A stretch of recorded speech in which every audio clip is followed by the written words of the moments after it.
Hello, Precious! Hoje eu vim contar como foi participar do concurso Foundations Review da musa da costura histórica Kathy Hay. É um concurso cultural anual bem legal que ela promove para incentivar a galera que gosta de costura e que geralmente tem uma pegada um pouco mais criativa. Já faz alguns anos que eu acompanho e eu nunca tinha tido coragem de participar, mas quando eu vi que a jurada convidada desse ano era ninguém mais, ninguém menos que Ruth Goodman, eu tinha certeza que eu tinha que fazer alguma coisa. Por conta da data e de eu ter resolvido entrar no concurso assim, em cima da hora, eu acabei não conseguindo gravar o processo, mas eu sempre compartilho alguma coisa no meu Instagram. Então, quem quiser acompanhar os próximos projetos, pode me seguir por lá. Como eu acabei pesquisando muita coisa, eu achei que seria legal fazer esse vídeo para poder falar um pouco mais sobre o processo e a ideia por trás da roupa. O tema desse ano era Once Upon a Time, que quer dizer era uma vez, e a proposta era criar uma roupa para um personagem literário. E essa era meio que a maior regra. A roupa tinha que ser puramente baseada em literatura, mesmo que o livro já tivesse virado filme ou série. O engraçado é que algumas semanas antes eu estava discutindo num grupo de amigas como as adaptações de livros de fantasia sempre acabam indo para uma estética mais medieval, mesmo que o livro não tenha nada que indique que as roupas ou, enfim, a estética fosse mais medieval. E aí, no meio da conversa, é claro que a gente foi parar no Senhor dos Anéis. E só para deixar claro, eu amo os filmes, tá? Acho tudo lindo, meu irmão me fez assistir mais de 20 vezes. Mas eu também acho um exercício legal imaginar outras possibilidades que não os estilos usados para os filmes, ou os estilos das ilustrações mais famosas, como as feitas pelo Alan Lee e o John Howe, que não só ilustram vários dos livros do Tolkien, como também trabalharam na direção de arte dos filmes. Ou mesmo o trabalho do Ted Nesmith, que fez a primeira edição ilustrada do Silmarillion. Então, assim que eu vi o tema da competição, eu já pensei que eu queria algo de fantasia. E aí logo pensei em Tolkien. Tolkien. Falei errado. Tolkien. Yeah. Tolkien. Mas, como boa libriana que sou, fui correndo pedir ajuda para as amigas. E foi aí que a Dona Veves embarcou nessa missão, porque além dela estudar literatura há anos, eu sei que ela adora o Tolkien e sabe um bocado sobre a vida e a obra dele. Depois de um brainstorm virtual, a gente acabou escolhendo a personagem Yavanna, a provedora de frutos, do livro Silmarillion, mais conhecido como o livro que não teve trilogia do Peter Jackson ainda. Agora, eu não sei se você aí do outro lado sabe, mas não existe fã de Tolkien suave. A galera sabe todas as línguas e toda a árvore genealógica e os 30 nomes que cada personagem tem, a pronúncia correta. Isso chega a me dar um pouco de ansiedade. Porém, como eu queria contar a história do livro, mas eu tô aqui morrendo de medo de ser xingada em élfico nos comentários, eu achei que o mais lógico era chamar a pessoa que me colocou nesse navio. Então eu vou ligar pra Veves. E aí, Veves, como é que você tá? Tô bem, entediada, precisando de vitamina D. Quem não tá, né, minha filha? Vamos tudo virar vampiro. Você tá muito ocupada agora? Pra você eu nunca estou ocupada, Debinha. Seguinte, eu tô aqui gravando o vídeo da roupa da Yavanna e como você tá nessa missão comigo desde o começo, será que você pode explicar um pouco do livro pra galera? Deixa eu só passar meu batom. Antes de falar sobre o Silmarillion em si, a gente precisa falar sobre quem o escreveu e por quê. Muitos de nós estamos familiarizados com J.R.R. Tolkien como o autor de O Senhor dos Anéis, o pai da fantasia moderna. Mas nem todo mundo sabe que a grande obra da vida dele não foi nem O Senhor dos Anéis, nem O Hobbit, mas o Silmarillion. O problema é que Tolkien era padroeiro dos procrastinadores. E ele nunca estava satisfeito com o que escrevia. Ele tentou publicar o Silmarillion junto com o Senhor dos Anéis, mas quando não conseguiu, ele voltou e começou a fazer mudanças e revisões infinitas e acabou não conseguindo publicá-lo em vida. Quem vai acabar publicando o Silmarillion, na verdade, é o filho do Tolkien, Christopher Tolkien, que se tornou curador da obra do pai depois de sua morte. Tolkien era filólogo de formação e ele foi professor na Universidade de Oxford e na Universidade de Leeds, ambas na Inglaterra.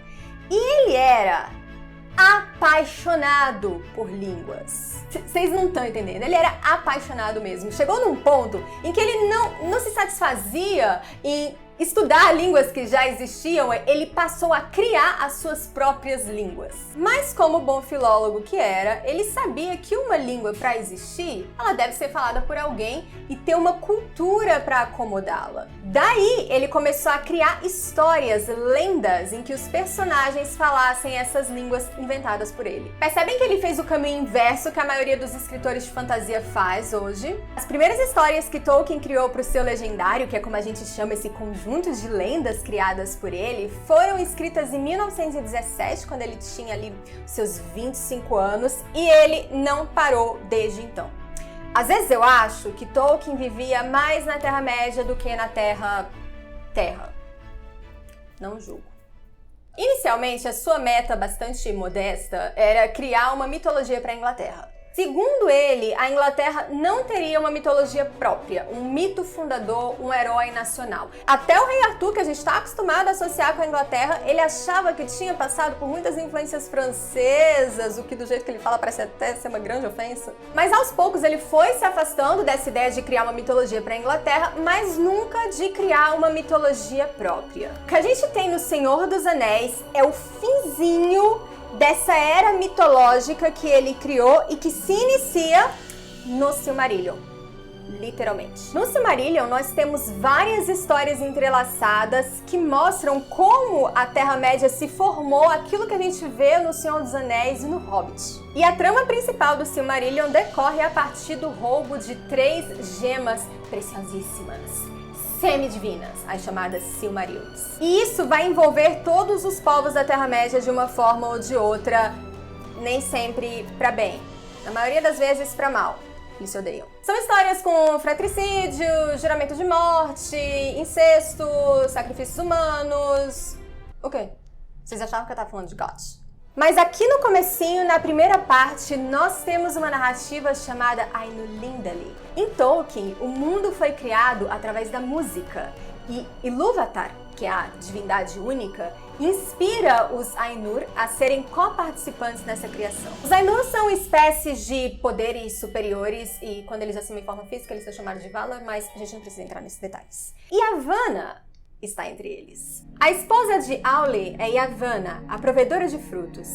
Ela ama todas as coisas que crescem na terra e guarda na mente todas as suas incontáveis formas, das árvores semelhantes a torres nas florestas primitivas, ao musgo sobre as pedras ou aos seres pequenos e secretos que vivem no solo.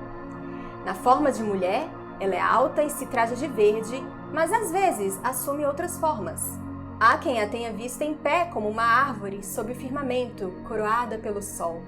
E de todos os seus galhos derramava-se um orvalho dourado sobre a terra estéril, que se tornava verdejante como trigo. Yavanna é a mãe de Pet, mãe de planta original. Ela foi inspirada por Ilúvatar a criar e cuidar da natureza. Sabe os entes do Senhor dos Anéis que falam que nem áudio interminável do WhatsApp? Então, foi a Bonita que criou. E falando em árvores, Yavanna é importantíssima porque foi ela que criou as 2 árvores de Valinor. Valinor é tipo o paraíso, é pra lá que foi o barquinho do Frodo no final do Senhor dos Anéis. Uma das árvores tinha frutos dourados e a outra flores prateadas. Só que essas árvores são destruídas. Mas ela consegue recuperar um fruto e uma flor. E vocês já sabem pra onde que eu tô indo, né? São então escolhidos uma guardiã para o fruto dourado e um guardião para a flor prateada, que são lançados no firmamento, e assim se fez o sol e a lua. Mãe de Pet, mãe de planta e que aplaude o pôr do sol. Depois dessa, a gente nunca mais vai zoar a galera que aplaude o pôr do sol. Inclusive, eu adoro essa história dela ser mãe de árvore. Diz que o Tolkien era bem fascinado com árvores em geral, né, Vives? Então, apesar de eu ter ficado empolgada com isso, eu lembro que no começo eu fiquei no maior medo de estar ou sendo muito ousada, ou estar trazendo desonra. Desonra pra tu, desonra pra tua vaca. Desonra pra toda a obra do cara ao deslocar o estilo da roupa do medieval pro Art Nouveau. Pelo menos hoje, é muito difícil a gente pensar em qualquer obra do Tolkien sem ter alguma referência medieval, você não acha? De fato, Tolkien tinha inclinações medievalistas fortíssimas, até por conta da formação dele em inglês antigo. E algumas de suas ilustrações mais famosas, como você citou, as do Alan Lee, do John Howard, elas vão se inspirar nessa vibe medieval. Apesar de ser um medievo reimaginado, muito mais parecido com as pinturas pré-rafaelitas do final do século XIX do que com um mural propriamente do século XII. E os filmes do Peter Jackson também vão trabalhar com esse medievo reimaginado. Porém, infelizmente, a gente continua perpetuando essa falácia de que Tolkien era um senhorzinho retrógrado que não sabia o que era um telefone. Tolkien partilhava desse imaginário medieval, mas ele também era um homem de seu tempo, e ele dialoga com ambas as épocas. Mas os ares têm mudado nos estudos tolkienianos, e hoje a gente já tem estudiosos, pesquisadores como John Garth, Janet Brennan Croft, Margaret Hiley, Holly Ordway, que querem contextualizar o autor no século XX. E o vestido da Deborah é uma lembrança visual da época em que Tolkien viveu e da permanência de sua obra. Pois é, depois disso eu desencanei e entrei de cabeça na Belle Époque. E como ele fala que às vezes Yavanna assume a forma de árvore, eu logo pensei nas Gibson Girls, porque tem uma pose específica que essas moças faziam. Como os vestidos tinham cauda, as moças davam uma volta em si mesma e aí a cauda do vestido ficava toda torcida nas pernas. E isso sempre me remeteu um pouco às raízes das árvores. Fora que eu fico imaginando Yavanna passeando no bosque, quando de repente ela escuta um barulho e swish, se torce no seu próprio vestido e vira uma árvore. Bom, essa pose ficou eternizada pela Camille Clifford, a própria Gibson Girl.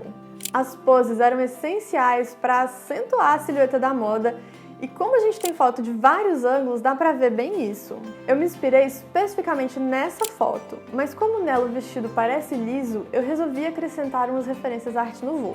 Yavanna é a rainha da terra e eu não consigo pensar num movimento artístico mais botânico do que a Arte Nouveau.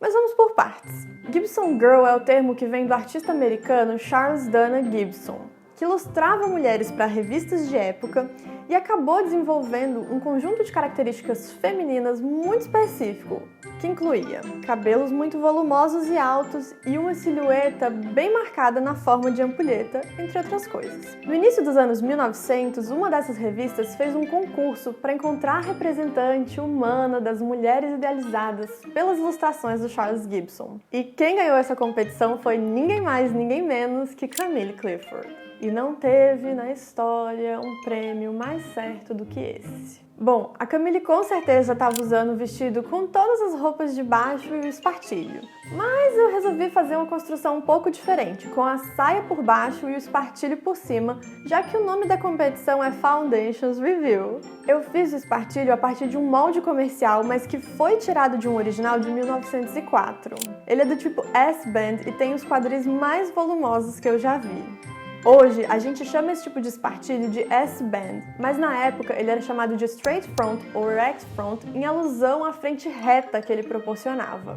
Essa linha reta começava mais ou menos embaixo do seio e continuava pela saia até abaixo dos joelhos, a partir de onde ela se abria criando o efeito trompete. A saia nesse modelo trompete ficou super famosa na virada do século e era usada por todos os tipos de mulheres. Aqui eu usei um molde alemão de 1901 e, claro, acrescentei uma cauda até eu conseguir me virar e me sentir bem árvore. Essa foi uma época em que a distribuição de volumes pela silhueta era muito importante para criar as famosas proporções da época. E para isso, eu usei enchimento tanto no quadril quanto no busto. Como a Vivi já falou, Yavanna é musa da floresta e mãe dos entes, então lógico que eu tinha que fazer a roupa verde, e acabei optando por um verde bem escuro. Eu usei um tecido de forro mesmo, bem escorregadio, que eu reforcei com um tule, porque eu queria que a saia tivesse a fluidez das águas de Ulmo, mas, ao mesmo tempo, eu precisava que o tecido fosse encorpado o suficiente para dar alguma textura quando eu girasse. Ulmo é o senhor das águas e um dos Valar, assim como Yavanna, e ele tem sob seu domínio todas as águas, inclusive as que nutrem as raízes das árvores. A parte superior do espartilho foi a que eu consegui quase terminar, e o desenho é inspirado num ladrilho vidrado de uma flor em estilo Arte Nouveau. Eu achei que a forma da flor se abrindo ia trazer um pouco essa ideia de crescimento, e eu também achei que era uma boa metáfora para a força do canto da Yavanna. Isso porque depois da destruição das duas árvores, é o canto dela com as lágrimas de Niena que fazem com que as árvores produzam uma flor e um fruto e que depois viram o sol e a lua. E isso é meio que criar o tempo com um canto e eu não sei vocês, mas eu acho tão profundo, tão bonito. Bom, mesmo não tendo colocado todos os bordados, eu acho que deu pra passar um pouco dessas ideias todas.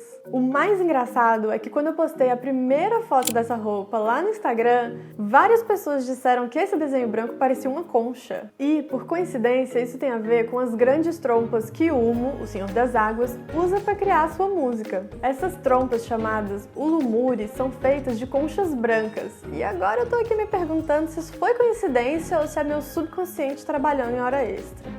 O curioso é que quando eu estava pesquisando, eu não encontrava nenhuma referência a vestidos do início do século com uma decoração Art Nouveau. A gente tem alguns poucos exemplos de apliques e bordados meio nessa vibe. Tem uma saia muito famosa da Calot Serre e é isso. Eu confesso que eu fiquei meio abalada de pensar que um dos meus movimentos artísticos preferidos tinha passado reto pela moda. Mas é óbvio que eu tava enganada, né? O que aconteceu foi que a galera envolvida com a Art Nouveau acabou criando um outro movimento fashion estético, que eu não sei muito bem como chamar, mas que ficou conhecido por vários nomes. Entre eles, Aesthetic Dress Movement, ou Artistic Dress, e até teve uma ligação com uma espécie de reforma fashion que houve na segunda metade do século XIX. Mas, pra variar, eu acho que eu já tô desviando do assunto, então eu vou deixar esse tema para um próximo vídeo. Isso é só pra vocês terem uma noção do que foi o caldeirão cultural da Belle Époque. Mas e aí, o que vocês acharam da minha interpretação? Eu me diverti muito e eu espero que você aí tenha descoberto algo de novo no meio desse universo todo. Um agradecimento mais que especial pra minha amiga maravilhosa, Veus Valadares. Eu acho que todo mundo já sabe, né? Mas ela tem um canal aqui no YouTube recheado de vídeos sobre literatura, incluindo muito sobre a obra do Tolkien, pra você aí que é fã do cara e fluente em élfico. E eu vou deixar o link do último vídeo dela sobre Tolkien aqui, que ficou, ó. Tchau e até a próxima! Olha que ficou tão lindo que a minha vontade é usar e sair num parque, como é que é? Virar e shush, transformar em... Tolkien, Tolkien, Tolkien!